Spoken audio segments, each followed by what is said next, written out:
Bottom Line Sports Talk. I'm George Abram. You know my partner Albert Campman.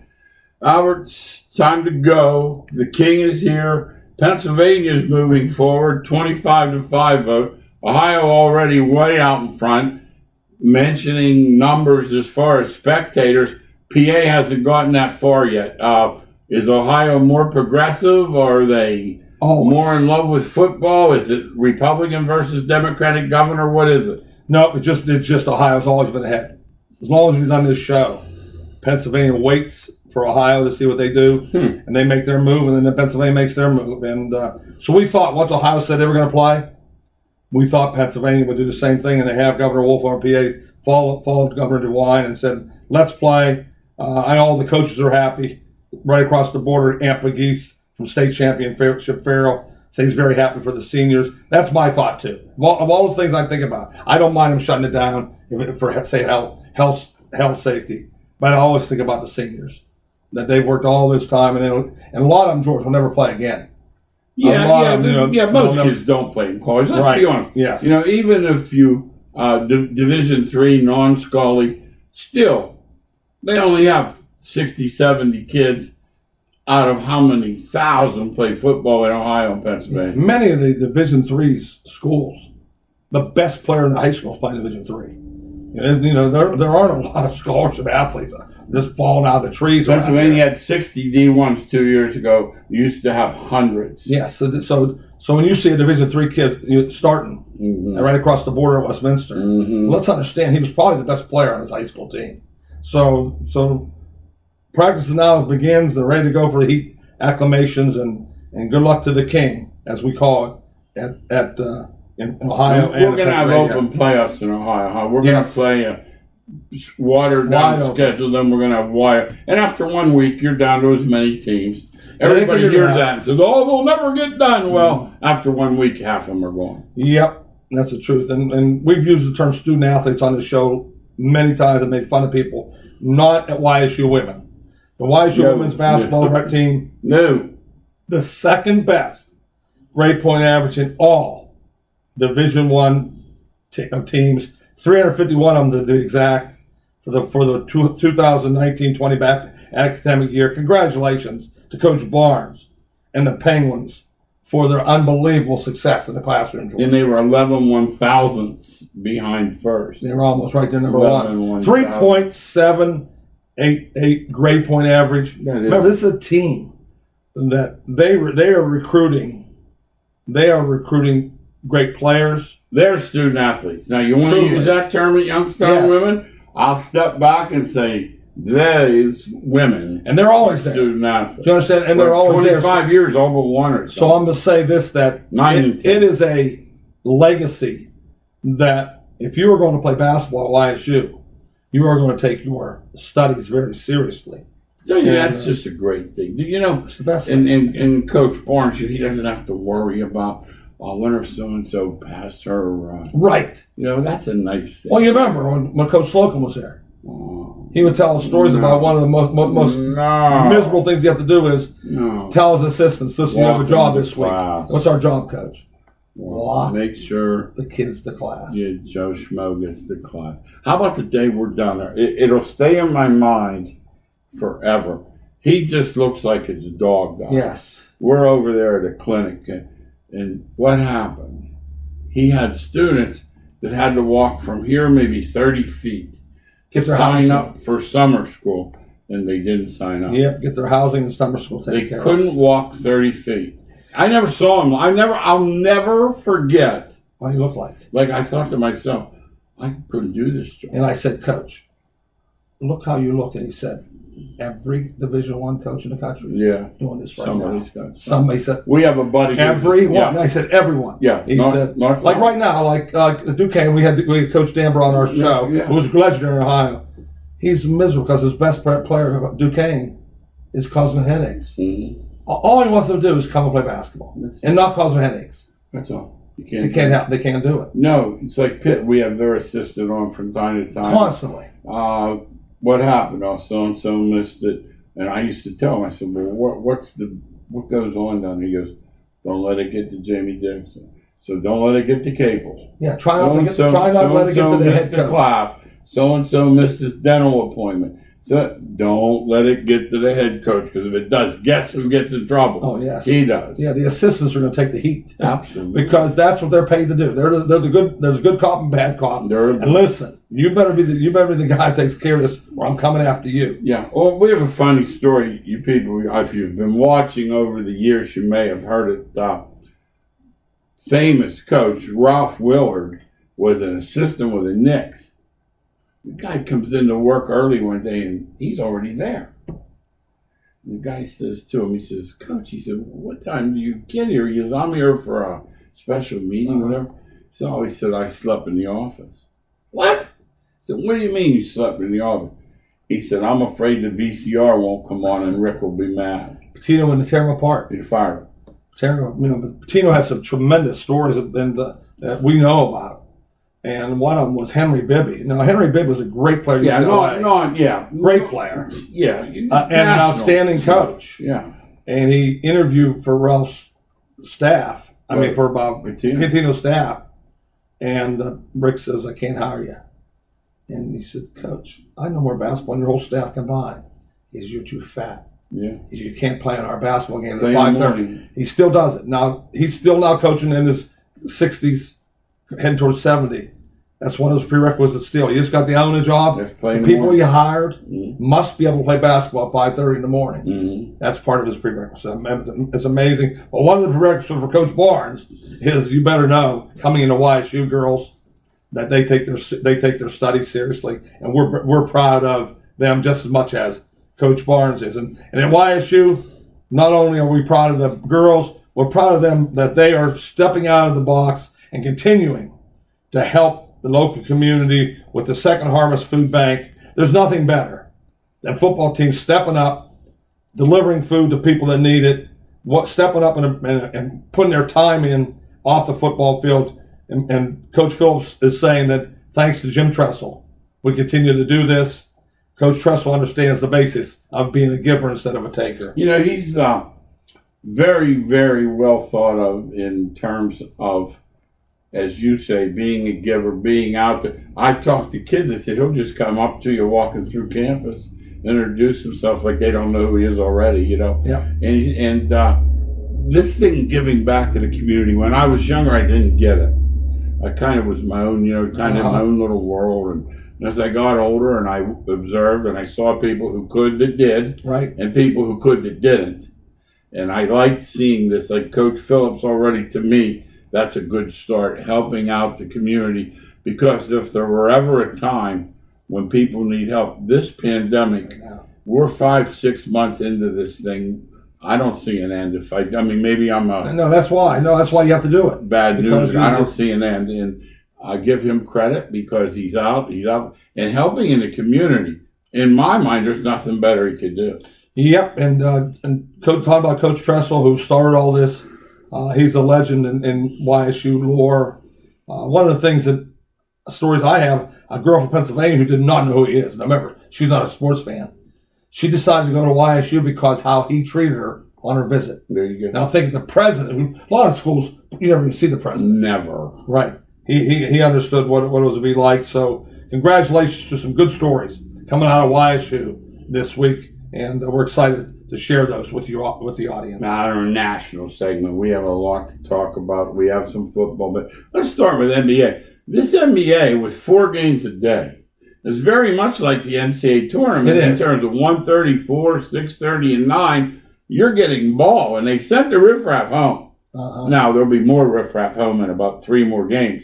And they get to the final, 8 teams. Right. Now you got some basketball. Yeah, and it's interesting that you're either all in or not in at all. The ratings are really down. I would think. I was surprised. I thought everybody would be turning to watch the NBA. Well, I told you, I think there's some side things to that, and I do. And for example, the other night, I noticed that especially LeBron comes into the post game.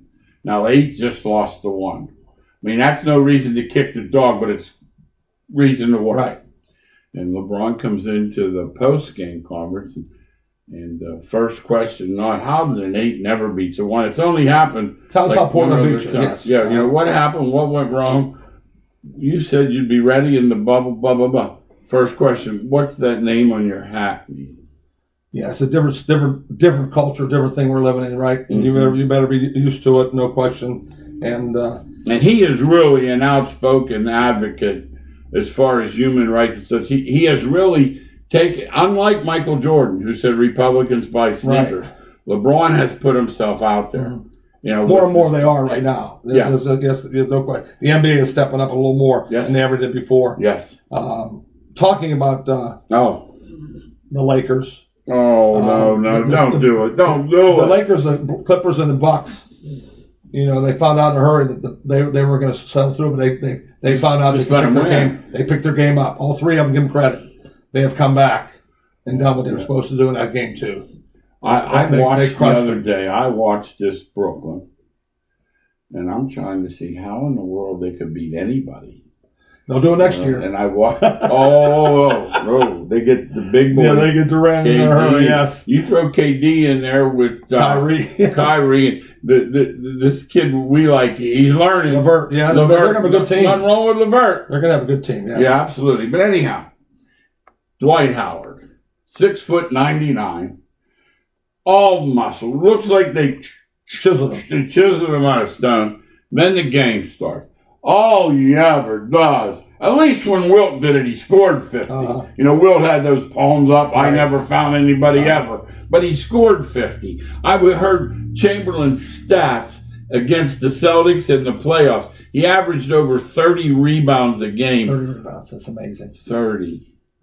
These guys don't get 30 in 2 games. No, of course they bounce out the half court 30 in 3 games. You know what I mean? Yeah, the game's changed completely. You're right. Yeah. But it is true about Dwight Howard that he has stats that are unlimited because he's played a lot of years. He's going to make the Hall of Fame. But he's never won because he's never worked at his game. And one of the statements from Coach Tom Noki from a well-known basketball coach, hard work beats talent when talent doesn't work hard. Amen. It just seems to him, and how we have proof of that, George. You brought it up about Kobe. Kobe didn't like. No, Kobe couldn't get along with him because he didn't work hard. Well, why didn't he get along? We resented the fact he had all that ability and didn't maximize it. Yeah. Many experts will tell you that talent always wins. It's very, but it does. But I'm telling you, if you want to make sure that it wins, be Kobe. Be talented and then outwork it. He'll come in that game, and the first thing he'll do, he'll smack someone in the post. They got double foul. The minute he gets in there, he's done it forever too, and he can't play. First of all, even if he were to let the guy catch the ball, there's no bucket, right? And surely letting him catch it's no threat, right? Why the other guy gets involved with this? He scores all his points on dunks, right? Yeah. Alley oops or missed shots. No, he's no basket. Right, just a stud body wise. No question about that. No. I will say that. Want to talk a little baseball here? Yeah, the Tribe is doing well. Oh, up until last night, I didn't realize it was 20 in a row for the 20 in a row. Did you know? Oh, I did know. Yeah. I mean, you got to lose. When you lose one, you just figure write it off. I'll take 19. Yeah, it's pretty amazing what they've done to the Detroit Tigers. And they were up 5-0. Yeah, that's the truth. I followed it closely. They committed to the Pirates there, and they might as well. Like Pirates should have had those bats like they give away, those little ones, when you come in the front. Cleveland the same way. That's why Cleveland's lucky. They have great pitching. Except for that homer. Their hitting is so Indians hitting is so atrocious. Hey, let me ask you. 130. Their last 4 batters are hitting 130. Pittsburgh, forget the one. Their first batters are hitting 235. See that? Was it Santana hit that ball though? The one that they weren't sure. Yeah, it was Santana. Albert, listen to me. I'm 69 years old. I've seen some McCovey blasts. Right, lots of great blasts. Starter blasts. Boog pow. I'm not sure.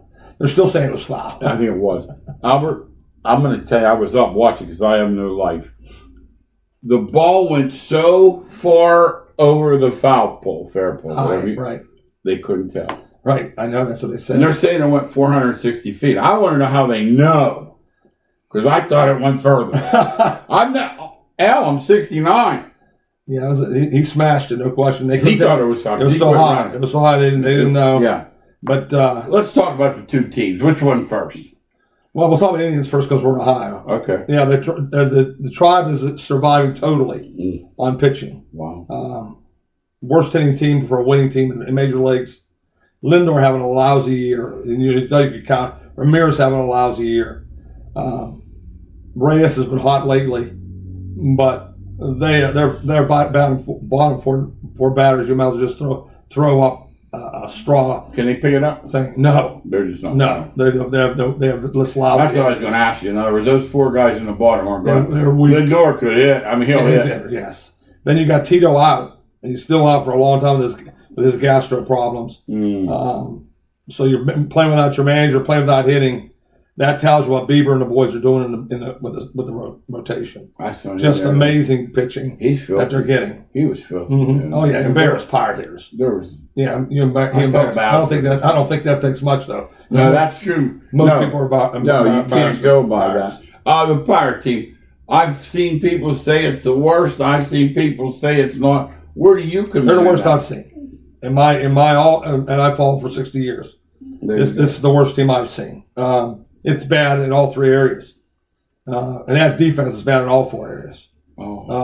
Hitting, Plunkett, 07. 07. Not and one. Still in the lineup. 07. Still in the lineup. Yeah, that's what's unbelievable. Dyson, the center field, the 36-year-old guy. Okay, I got to ask you. Now, this drives me crazy. He's too old to be out there on a rebuilding team. Why not put one of those young kids in and survive or not? They're not surviving anyway. So what's the difference? What's the difference? Yeah. So you do agree with me on that. I play a young guy. And I said this. I tweeted this out the other night. I know they're not real talented, but pop fly to the catcher. Tag play at home. He missed the plate, and a guy picked off at second base in the bottom of the eighth. Fundamentals. Now that when you're not very good. You can't live through that. You can't live through that. No, you're right, yeah. Yeah, that's the truth. And so the relief pitches is atrocious. Their starters can only go 4 or 5 innings, and their defense. So that's are any of them Brault? Would you? Brault's having a really good year. Brault's pitched well, but remember he's supposed to be their 5th pitcher, and he's pitched really good.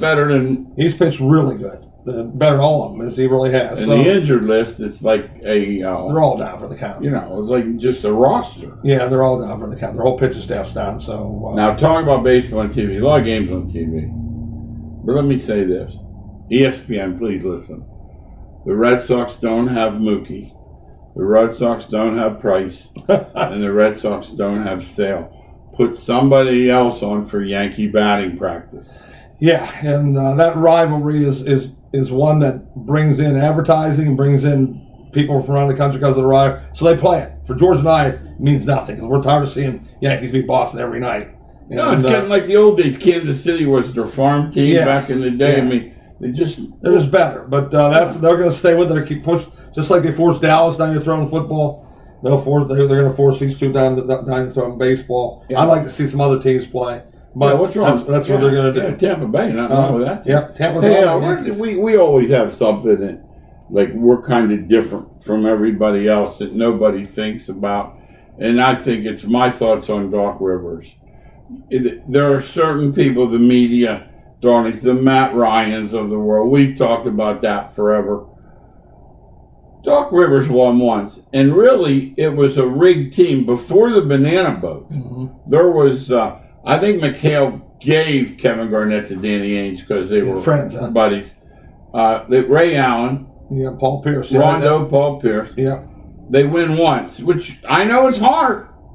But they talk about Doc Rivers. Like if somebody came here from outer space and said, how many titles did this Rivers guy win? 5, 6?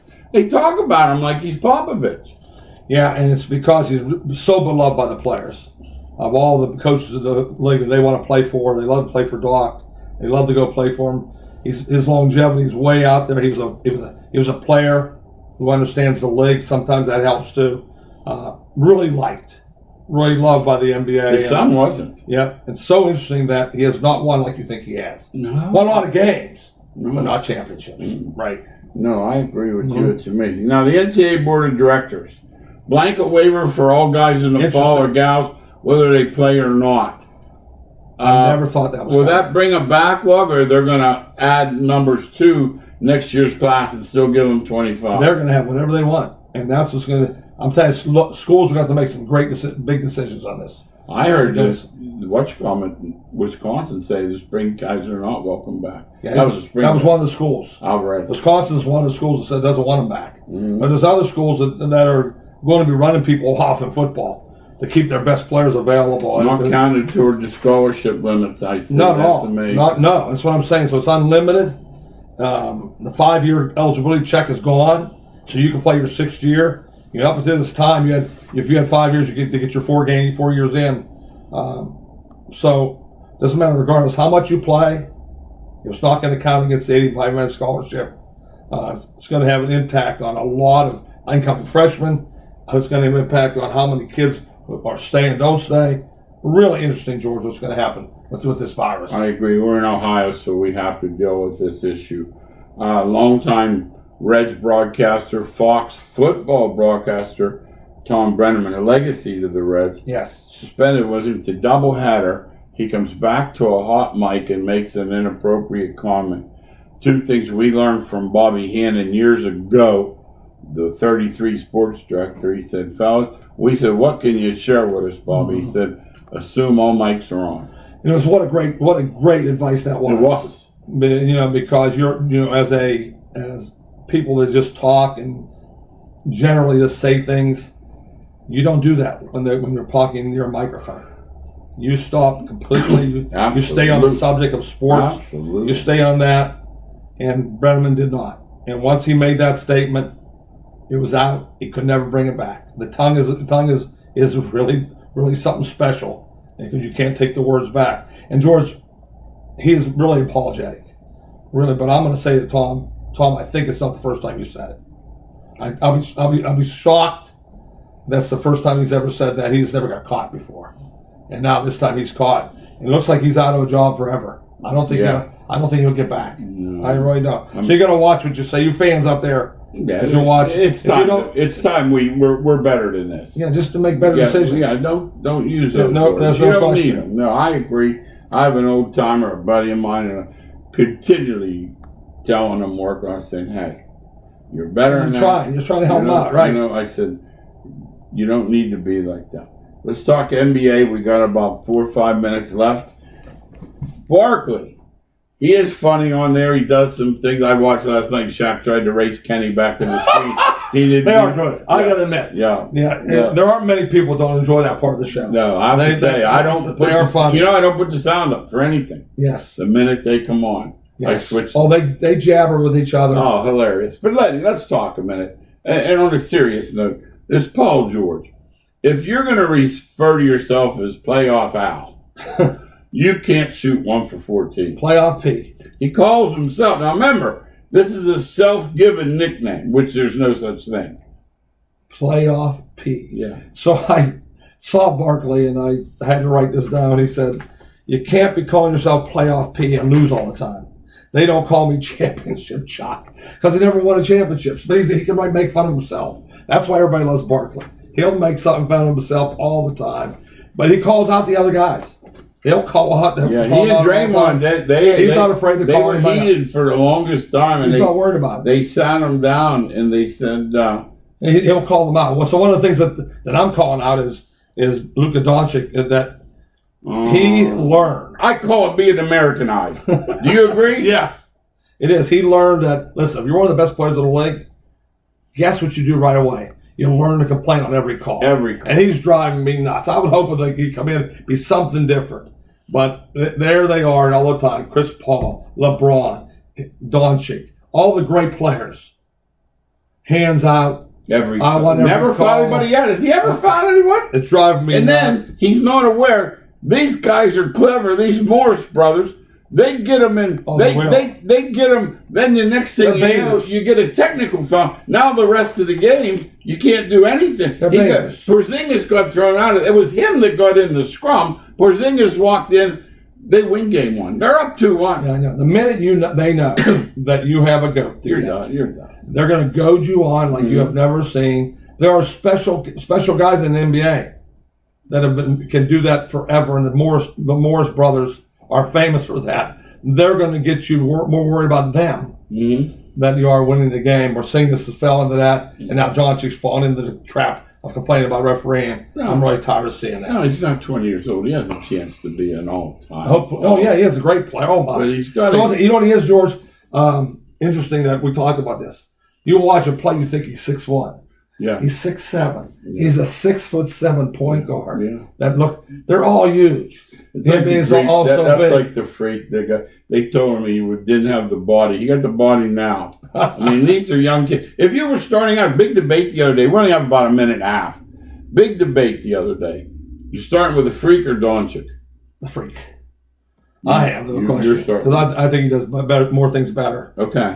So I'll take the freak. You know what I didn't realize? I should have watched more closely. Doncic is not an outside shooter yet. Not great. No, not great. He's good, but not great. No, not and eventually they'll figure that out. Mm-hmm. Yeah. Well, hopefully he improves a lot. Hopefully and the freak's still working on that part of his game. And but that's why I said the freak is not making shots. Yeah. I think he still affects the game because he out of different ways more than Doncic. Yeah, that's what I say. Can he take the biggest 2 steps you've ever seen in your life from half court? My Lord, from half court he doesn't. And you know they're not calling the third step either. No, that third step. You can do whatever you want. Their hands don't move like this. No, very seldom. Where do you see that move? Yeah. Do you ever see that call? No. I don't think they. They'll switch pivot feet to catch him, but they won't catch him on the third step. That one thing where Harden dribbles, hops back, hops again. That's a travel. What's that? No, he hops twice. Yeah, I know. And especially if you're the best player. Oh yeah. If you're the best player, no call. You are getting any call. It's been like that since Russell. Yeah. From Bird all the way through. Yes, you're right. Hey, another fast half hour. Thanks again for watching Bottom Line Sports Talk. See you next week.